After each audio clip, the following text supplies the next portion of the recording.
Ok, entonces en esta clase vamos a ver la siguiente parte, que sería transformar decimales a fracción. Y acá, al igual que cuando transformábamos fracciones a decimales, teníamos tres tipos de resultado: un decimal finito, un decimal semiperiódico y un decimal periódico infinito, ¿cierto? Semiperiódico infinito, periódico infinito. Ya en este caso ahora la idea va a ser devolverse, es decir, si tenemos cualquiera de los tres tipos de decimales, poder escribirlos como una fracción, ¿ok? Entonces en ese sentido tenemos la primera parte, que sería decimal finito, poder transformarlo a fracción. Ya, entonces el decimal finito es muy sencillo de transformar, porque la regla, si ustedes se van a dar cuenta, es muy básica. Directamente lo que vamos a hacer es anotar el número sin el punto decimal, ¿ok? Fíjense, si yo quito el punto decimal, solamente el punto decimal, me quedaría el 0,12. Pero también, si se acuerdan de las clases anteriores, nosotros dijimos que cuando el 0 iba a la izquierda no contaba, ¿sí? Es decir, no valía. Por lo tanto, ese 0,12 lo puedo escribir directamente como 12, ¿sí? Y ahora la regla para poner el denominador es la siguiente. Vamos a poner un 1 acompañado de tantos ceros como dígitos tenga el decimal, ¿ok? Entonces, veamos acá. La parte decimal tiene dos dígitos, el 1 y el 2, por lo tanto acá corresponderá anotar dos ceros. ¿De acuerdo? Muy fácil. Vamos con otro ejemplo. 1.2, ¿no? Voy a anotar este decimal sin el punto decimal. Si yo le quito el punto decimal, fíjense que me queda un 12, ¿sí? Y abajo voy a anotar tantos ceros como dígitos tenga la parte decimal. Entonces, si me fijo acá, la parte decimal de este decimal tiene un dígito, ¿no? ¿De acuerdo? Por lo tanto, bueno, ahí me queda muy separado, pero vamos a ponerlo así, ¿cierto? Un dígito, ¿ya? Por lo tanto, como tiene un solo dígito, yo lo que voy a hacer es agregar un 1 con tantos ceros como dígitos tenga la parte decimal. ¿Cuántos dígitos tiene la parte decimal? Tiene uno solo. Por lo tanto, anoto un solo cero. ¿De acuerdo? Vamos a hacer un último ejemplo. 3.25. Yo creo que con este ya nos va a quedar muy claro cómo trasladar un decimal, ojo, decimal finito a fracción. Anoto el decimal, muy fácil, y abajo en el denominador anoto un 1 con tantos ceros como dígitos tenga la parte decimal. ¿Cuántos ceros tiene, o sea, cuántos decimales tiene este decimal? Tiene 2, ¿cierto? Dos dígitos en la parte decimal. Por lo tanto, agrego dos ceros. Y así, si tuviese un decimal con 3 ceros, tendría que agregar un 1 con 3 ceros, que sería un 1000. Si tuviese un decimal con 4 ceros, tendría que agregar un 1 con 4 ceros, que sería un 10.000, y así sucesivamente, ¿ok? Segundo tipo de decimal. Teníamos el decimal que era decimal semi. Voy a empezar por el periódico. Decimales periódicos, ¿ya? ¿Cómo que identificaba un decimal periódico que, que tenía, o después del punto decimal directamente empezaba esto que yo le llamaba ciclo, ¿cierto? Que es ese conjunto de dígitos que se van a empezar a repetir de manera indefinida, ¿ya? Entonces, fíjense acá, voy a aprovechar de poner un par de ejemplos al tiro. Algo así. Y también, para aprovechar la explicación, voy a ponerlo de esta forma, ¿ok?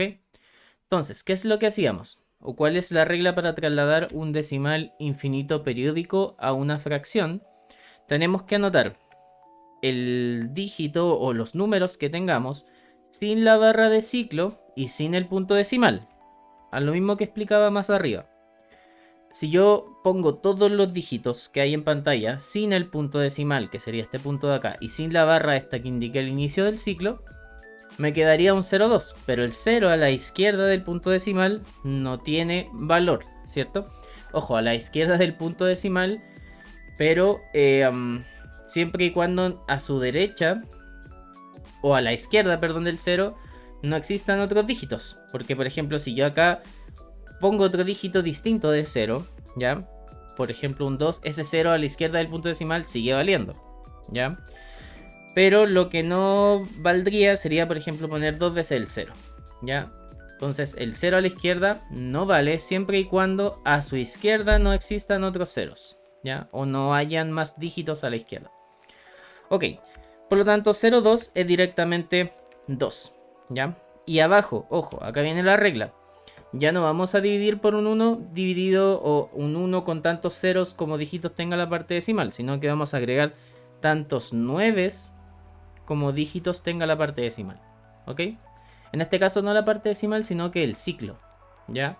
El ciclo. En este caso el ciclo se compone del dígito 2, que ese es el que se repite infinitas veces, pero es un solo dígito el que se repite infinitas veces, ¿ya?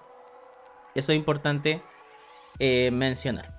0,32. Tenemos el decimal 0,32 periódico. Puedo decir que es un decimal periódico porque a continuación del punto decimal empieza directamente el ciclo, ¿cierto? En este caso el ciclo se compone de dos dígitos. ¿Cuáles son esos dos dígitos? El 3 y el 2, que se repitan infinitamente el 3 y el 2. No dice nada, nos sigue indicando que los dígitos que componen el ciclo son 2, ¿ya? Por lo tanto, voy a anotar nuevamente todos los dígitos o todos los dígitos que tenga en pantalla sin el punto decimal y sin la barra que indica el inicio del ciclo, ¿ok? Si quito esos dos elementos me quedaría 0,32. Pero nuevamente el 0 a la izquierda, siempre y cuando a su izquierda no hayan más dígitos diferentes de 0, no vale. Por lo tanto 0,32 es directamente 32, ¿ya? Y abajo viene la regla. Aplicamos la regla de la transformación. Divido por tantos 9 como dígitos tenga el ciclo. En este caso el ciclo tiene dos dígitos, que es el 3 y el 2, que se repiten infinitamente. Por lo tanto agrego 2 veces el 9, ¿ya? Ok, y para finalizar esta sección puse este formato de escritura de un decimal periódico porque también les puede aparecer así, ¿ya? Antes de poder transformarlo a una fracción, lo que vamos a hacer es anotar la forma condensada de su escritura. Es decir, siempre que nos aparezca un decimal infinito de esta forma, vamos a escribirlo de esta forma. ¿De acuerdo? De esta forma, ¿sí? ¿Por qué? Porque a partir de acá voy a hacer la lectura de, lo primero, anotar todos los dígitos sin el punto decimal y sin la barra de ciclo. Me quedaría un 13, ¿de acuerdo? Y abajo anoto tantos 9 como dígitos tenga el ciclo, que en este caso es uno solo, ¿ya?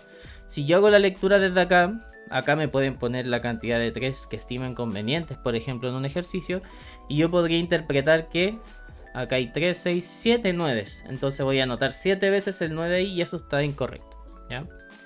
Entonces por eso es importante que si lo encuentran de esta forma, puedan transformarlo a este formato de acá, ¿de acuerdo? Y por último me voy a aprovechar de los que ya tengo en pantalla para transformarlos a semiperiódicos, ¿ok? Vamos a poner algo así, vamos a poner algo así y ponemos algo así, ¿ya? Para que nos queden todos los ejemplos completos. ¿Ok? Entonces, ¿cómo identifico que este es un decimal semiperiódico? Porque justo luego del punto decimal y antes de que inicie el ciclo hay un dígito, hay un número, que puede ser 0, 1, 2, 3, así hasta el 9. Entonces, ¿cómo se hace la transformación de esto? La misma regla que la anterior. Pongo todos los dígitos sin el punto decimal y sin la barra de ciclo. ¿Qué es lo que pasa? Que acá, si yo quito esos dos elementos, me queda 0, 0, 2. Pero nuevamente, el 0 a la izquierda no vale si es que a la izquierda de ese 0, a la izquierda del punto decimal, si es que a la izquierda de ese 0 no hay otros dígitos diferentes de 0. Por lo tanto me queda 2. ¿De acuerdo? Y acá viene la sutil diferencia con el ejemplo anterior. Voy a dividir por tantos 9 como dígitos tenga la parte del ciclo, ¿sí? Que en este caso tengo un solo dígito en el ciclo, por lo tanto agrego un solo 9. Y esta es la diferencia, agrego tantos ceros a continuación del 9 como dígitos tenga el anteperiodo. Como el anteperiodo tiene un solo dígito, voy a agregar un solo cero. ¿Ya? Esa sería un poco la pequeña diferencia que hay con respecto al decimal periódico en la sección anterior. ¿Ya? Vamos con este, mucho más sencillo. Voy a quitar el punto decimal, voy a quitar la barra de ciclo, ya voy a ir un poquito más rápido. Me va a quedar el 132, ¿no? Voy a anotar tantos 9 como dígitos tenga la parte del ciclo y voy a anotar tantos ceros como dígitos tenga el anteperiodo. ¿Cuántos dígitos tiene el anteperiodo? 1, ¿ya? Voy a aprovechar de hacer otro ejemplo acá para explicar o enfatizar esto de los ceros por tantos dígitos tiene el anteperiodo. Por ejemplo, este número de acá. Vamos a cambiarle esto de aquí y vamos a ponerlo así. Ok, fíjense que si quito el punto decimal y la barra de ciclo me quedará 22.132, ¿no? Quitando tanto el punto decimal como la barra de ciclo. Y abajo voy a anotar tantos 9 como dígitos tenga el ciclo y tantos ceros como dígitos tenga el anteperiodo. Por lo tanto, el anteperiodo acá se compone de 2 dígitos. Agrego 2 ceros. ¿Ya? Y lo mismo que en el caso anterior, cuando les aparezca un número en este formato, tienen que hacer la transformación previa a la forma condensada. ¿De acuerdo? ¿Cuál es la forma condensada? Con una barrita encima del número que indica el inicio del ciclo. ¿De acuerdo? Por lo tanto, la regla sigue siendo la misma. Anoto todos los dígitos sin el punto decimal, sin la barra de ciclo.